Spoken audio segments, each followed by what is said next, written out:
Hello guys, this is Mr. Galfino here, and I'm bringing you a 1.3 video update that's going to explain everything that's going to be in 1.3.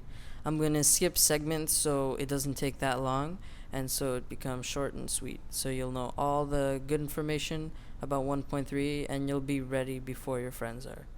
So yeah, I'll see you in a few. Update number 2 is now you can allow cheats. There's bonus chests, and there's also larger biome world options for the world generation. So if you're those who want to cheat in your world, turn on allow cheats, and bonus chests are chests that you start off with. Welcome back. So the first thing is now nether warts can grow in the nether and the regular world. So that's pretty cool. As you can see, I'll break this, copy it, and place it, and it will. That's the first stage, second stage, third stage. And it'll now grow in the regular world. That's tip number 1. Update number 3 plus because there's a lot. Now glass panes can be retracted with silk touch. Wooden tools now burn, so like a wooden pickaxe could burn in the furnaces.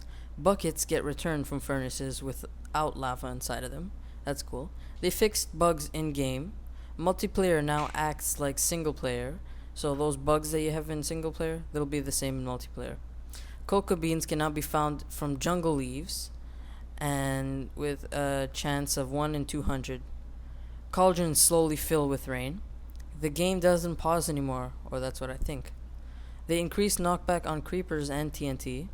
You can't push players in single survival multiplayer anymore. You can now teleport to cords. Water drips through leaves. Cookies heal 1 bar. And pig gives you 1 to 3 pork now, so they're like cows. They also advanced the mob GUI, which makes the mob smarter. They added a new creative mode layout, which is this: building blocks, decoration, redstone, transportation, miscellaneous, search, where you could type in diamond and it'll actually give it to you.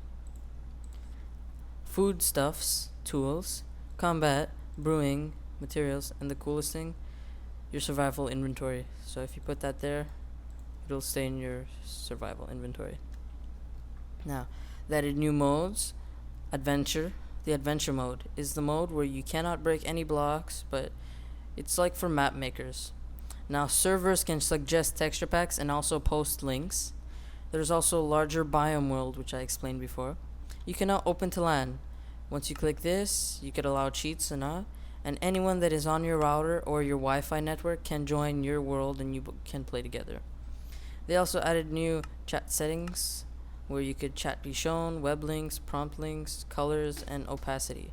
Opacity is how see-through the letter is. And they also added snooper settings, which acts like an in-game Optifine. Now I'll meet you in the next. Update number 4. They added a new ore called emerald ore, and when you craft 9 of them together, it creates emerald block. When you mine this emerald ore, it looks like this. Now I'll meet you at update number 5. Now, if I do time set night, you can see that the stars in the sky are smaller, and they also added shift clicking armor for those survival players. Set 0. Now here, they added sandstone stairs and different colored stairs from different colored planks. Also works with slabs. Now you could place stuff on the second half slab above the ground. So if you haven't noticed, this is the first, that's the second. So if you put one up here, that's the second. So you could place stuff on it like this. They also added upside down levers, which function the same way, but they're just upside down. The Ender Chest. The Ender Chest is an intergalactic chest that works through worlds. So if I copy this chest now, and I put in 1 piece of emerald and a diamond, and break both of them, you would think that they're gone, but no.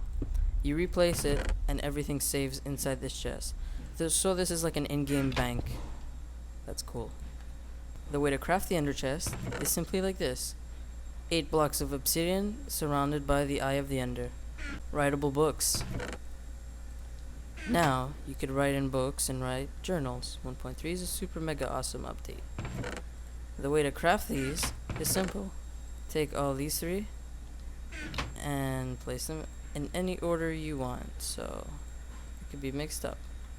Once you right click on these, you could write stuff. Hello. Signing would publish your book and you can't write no more. Done means you can continue writing. Stackable signs. Now, signs can stack up to 16, as you can see in here. Another update is different ways to place logs. So now logs can be placed differently, same way pistons are placed, so sideways, this way, that way, and upwards. So that's the new way to place logs. And they work with every single kind. New enchantment method. Now there's only 15 bookshelves needed and the max level is 30, not 50. So this is the most economical way to build it.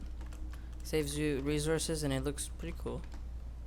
So yeah, as you can see, I put in my bow and it's all organized lowest down over here, middle, and high. And it always stays at 30, like in the old days when you couldn't find your 50. So yeah. XP from ores. Oh, game mode 1, game mode 0. There you go. Ores now give you XP. Coal giving you the least. Iron and gold do not give you XP, but they do when they are smelted. As you can see, lapis gives me a bunch of XP. Redstone gives me more than lapis. Diamond is the second best for XP, and emerald is the highest known cause for XP. Silk touch on ice. This one's awesome. If you have a pick with silk touch, you can now acquire ice. So for those people who hate carrying buckets, you could just carry ice. Place it, break it, and it works like a bucket. So yeah, silk touch and ice. XP from cooking. So these chests were filled with ores like this, and I just cooked them before I started recording. And now watch when I acquire. I'm at 5. This one brings me to 8, 11, and 13. So when you cook stuff, it now gives you XP. So for iron and gold who can't be acquired with the pickaxe, you could cook them. Golden apples. This is the newest golden apple, the purple one, and this is the regular one. This is its crafting recipe. Now, as I show you, when I eat the normal one, all it gives me is regeneration for 5 seconds. But when I eat this one, it now gives me more potion effects. Regeneration IV, fire resistance, and fire resistance. So yeah, newest golden apple is the best way, and it works with PvP. Buckets now stack up to 16 and can be dispensed, and water and lava can be dispensed from dispensers. So in here I have a lava bucket. I click it, the lava bucket's gone, and it could also be retracted and pushed. Same thing works with water. Water out, water out, water in. Minecarts also, you need a track. And same thing with boats. About boats. Breaking boats give you back boats, and boats have better maneuverability. And boats break lily pads now instead of vice versa, which means lily pads in the old patch 1.2.5, lily pads used to break boats. Tripwire. Tripwire is one of the coolest things, and it's used for traps. Now, this is the recipe for tripwire, and it'll give you this. And all you need is one piece of string, as you see here. Just place the string down, and it'll act as a tripwire. Once you step on the tripwire, it activates there and activates the piston, pushing the TNT. Growing cocoa beans. Now you could have cocoa bean farm. When you go to dungeons and you find cocoa beans, what you do is, this is the first stage of growth, second stage, third stage. You just plant them on the jungle wood, as I show you right now, and they will grow after long times. Just break them, and you could acquire cocoa beans. So I find this extremely cool. Trading with villagers. In this update, as you can see, the newest block, emerald, can now be used to trade with villagers. So if I trade one piece of emerald, he will give me 2 glowstone, and I'll show you something. You trade with him and you wait a little while, and he will do a special effect, and that'll give you more items to trade with. So here he wants 4 emerald and 1 axe. So every single guy gives you different items, and the villager, blacksmith, and they all give you different items. Gravel has a new texture, so the old ugly gravel look has now been replaced with this coolish looking gravel look. Sand pyramids. Now this is just, I created a wall. It looks like this. Once you go off in the jungle, you will find sand pyramids, which I will place a picture right now. That picture you saw was about a sand pyramid. That's how they look. And they have a blue piece of wool on the bottom. Once you break that, you will drop into a treasure loot. A stack of treasure, but watch out, there's traps. Jungle ruins. This is also a cool thing, which I'm going to displace a picture right now. That picture you saw was a jungle ruin. They have traps inside with tripwire, which will try to dispense arrows at you and kill you. But they also hold treasure, and if you know the secret pattern, you will figure out how to get treasure. Sand NPC villages. Are you bored of the old regular NPC village look? Well, now there's sand looks, and it looks kind of like this. I just created this manually made. And this is how the new NPC villages look. Everything's the same. There's blacksmiths, priests, all that, but sand for 'em. If you thought this video was helpful with 1.3, leave a like down below to show your appreciation with 1.3. This video took a lot of time to make because I mostly had to research all the items and how to make them up. So if this video was helpful for you, please leave a like down below and a favorite.